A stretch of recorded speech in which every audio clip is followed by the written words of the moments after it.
युद्ध के दौरान युद्ध के मैदान में अपने सगे संबंधियों को देख जब अर्जुन अपने कर्तव्य से विचलित हो गए थे, उस समय भगवान श्री कृष्ण ने अर्जुन को जो उपदेश दिए वही श्रीमद् भागवत गीता है। भागवत गीता में जीवन के हर एक प्रश्न का उत्तर समाहित है। जो मनुष्य गीता को सुन लेता है वह जीवन के सभी दुख, वासना, ईर्ष्या, क्रोध, लोभ, मोह, लालच जैसे बंधनों से मुक्त हो जाता है।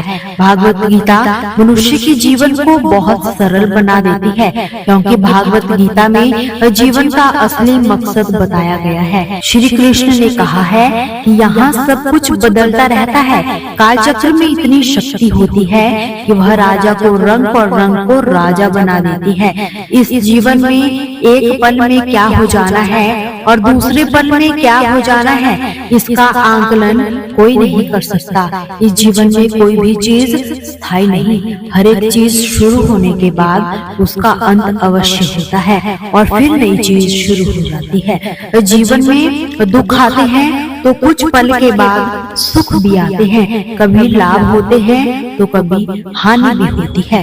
कभी जय होती है तो कभी पराजय भी होती है। कभी मान होता है तो कभी अपमान भी होता है। इसलिए मनुष्य को चाहिए कि वह दुख को भी अस्थायी समझकर उसे अपनाए। गीता में भगवान श्री कृष्ण अर्जुन को कहते हैं कि किसी चीज को शुरू करने के लिए कभी कोई सही समय नहीं आता।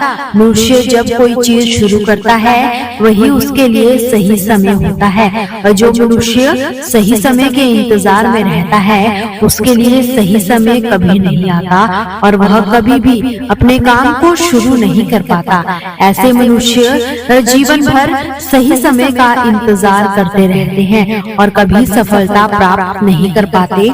इसलिए मनुष्य को चाहिए कि सही समय की प्रतीक्षा करने की बजाय वह अभी से ही काम करना शुरू कर दे। बीते कल और आने वाले कल की चिंता करना व्यर्थ है, क्योंकि ना बीते हुए कल को बदला जा सकता है और ना आने वाले कल को देखा जा सकता है। मानव को वर्तमान का आनंद लेना चाहिए। भूतकाल में बीते घटनाओं को सोचकर एवं आने वाले कल की चिंता करके मनुष्य वर्तमान के सभी पलों को व्यर्थ गुजार देता है। और जो हो गया सो हो गया और जो होगा उसे टाला नहीं जा सकता। इस सत्य को अपनाकर मनुष्य को वर्तमान के हर एक पल का आनंद उठाना चाहिए। हर व्यक्ति दुनिया को अपने अपने नजरिए से देखता है। जिसका जैसा नजरिया दुनिया उसके लिए उसी तरह की हो जाती है। दुनिया को बदलने से पहले खुद के नजरिए का बदलना जरूरी हो जाता है। जिस दिन आपका नजरिया अच्छा हो जाए यह दुनिया भी आपको बहुत अच्छी लगेगी। नजरिया हमारे व्यक्तित्व का बहुत अहम हिस्सा होता है। यही हमारे जीवन यात्रा की दिशा भी तय करता है। नजरिया सकारात्मक और नकारात्मक दोनों हो सकते हैं। नकारात्मक नजरिया होने से व्यक्ति केवल निराशा और दुख ही पाता है, लेकिन सकारात्मक नजर से व्यक्ति को यह जीवन बहुत ही सरल और सहज लगने लगता है। क्रोध मानव के विनाश का कारण होता है। क्योंकि क्रोध से भ्रम पैदा होता है। भ्रम से बुद्धि विचलित हो जाती है। क्रोध में मानव को कुछ भी आभास नहीं रहता। क्रोध में मानव को कुछ भी आभास नहीं रहता। क्रोध में मानव अपनों के प्रति भी गलत शब्द का प्रयोग करता है। गलत शब्द व्यक्ति को दिल से चोट पहुंचाता है, जो कभी मिट नहीं पाता। क्रोध में मानव कभी भी सही निर्णय नहीं ले पाता और क्रोध में लिए गए निर्णय हमेशा दुख देते हैं। क्रोध में व्यक्ति की आंखें बंद हो जाती है और उसका मुंह खुल जाता है। वह समझ ही नहीं पाता कि क्या सही है और क्या गलत। क्रोध उसे गलत राह पर ले जाता है। इसलिए मनुष्य को क्रोध पर काबू करके मन को शांत रखना चाहिए। भगवान श्री कृष्ण ने कहा है कि कर्म करो, फल की इच्छा मत रखना, क्योंकि कर्म करना मनुष्य के अधीन है, लेकिन फल प्राप्त करना मनुष्य के अधीन नहीं। मनुष्य अगर सच्चे दिल से और कर्म को धर्म समझकर कर्म करता है तो उसे एक ना एक दिन कर्म का फल जरूर मिलेगा। जो मनुष्य फल की इच्छा रख के कर्म करता है वह सुख दुख के जाल में फंस जाता है, क्योंकि जब मनुष्य अपने कर्म से फल प्राप्त नहीं कर पाता तो दुख उसे घेर लेता है। फल की पहली चिंता करने से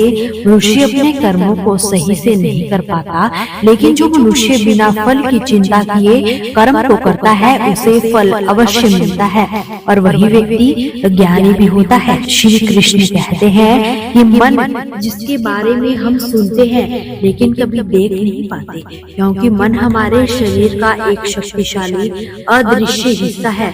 मन ही तो है जो व्यक्ति में तरह तरह के भाव को उत्पन्न करता है और मनुष्य उसी के अनुसार व्यवहार करता है। मन मनुष्य को अपने जाल में इस कदर फंसा के रखता है कि मनुष्य लाख कोशिश कर ले लेकिन वह अपने मन को काबू नहीं कर पाता। मन काफी शक्तिशाली होता है, वह मनुष्य को अपने अधीन में रखता है और हमारा मन हमें चाहता रहता है। मन मनुष्य को घमंड की मदिरा पिलाकर मदहोश करने की शक्ति भी रखता है।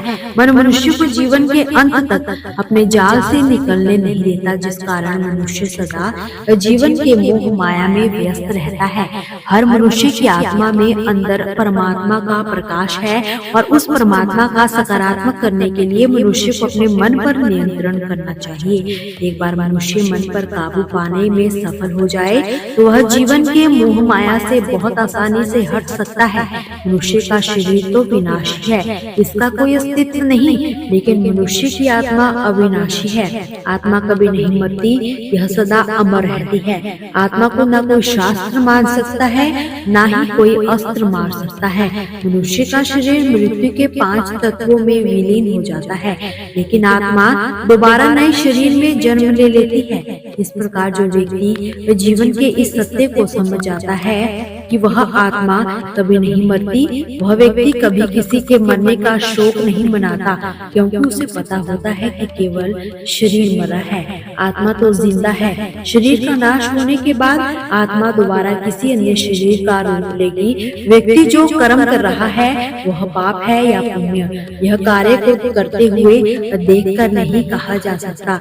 व्यक्ति किसी भी कर्म को जिस भावना से करता है वही उस व्यक्ति के कर्म को पाप और पुण्य के रूप में परिभाषित करता है।